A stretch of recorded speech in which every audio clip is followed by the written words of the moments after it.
Hello, and as promised, I had an opportunity to go and see the extended cut of Spider-Man Far From Home. And one of the biggest questions I know probably on most people's mind is what makes it an extended cut? Well, there's one scene that they added. Actually, it's two scenes. One has to do with Peter Parker going to get his passport for the trip that's in the movie. If you've seen the movie, you know what I'm talking about. And the second thing has to do with something that's bugged me ever since I saw the movie. Um, One of the things that happened in the trailer for the movie was some interaction with some police officers, and it was kind of funny and what happened and so forth. For some reason, when the movie came out, it was not in the movie, but it is in this extended cut. So, is this a cash grab on the part of Sony? I'd say probably yes. Why? Because if you're in watching the news at all about movies and so forth, you know that Sony and Marvel are at odds with each other concerning the rights to Spider-Man.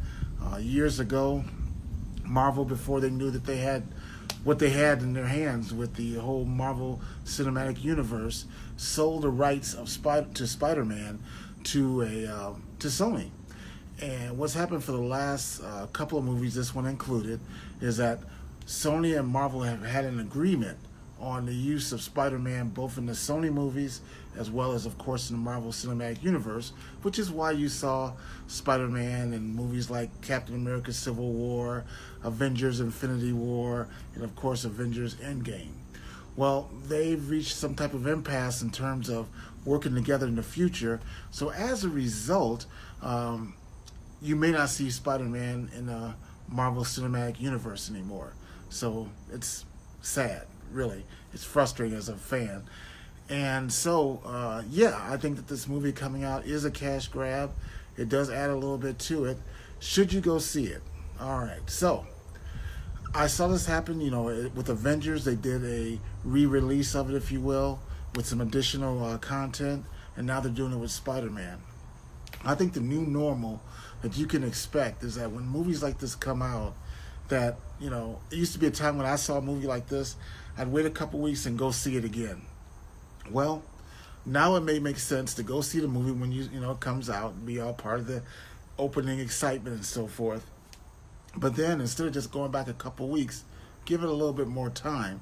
And that way when you go see it again, you're seeing the extended cut, so you don't end up seeing the movie three times as I did. So that's my advice to you.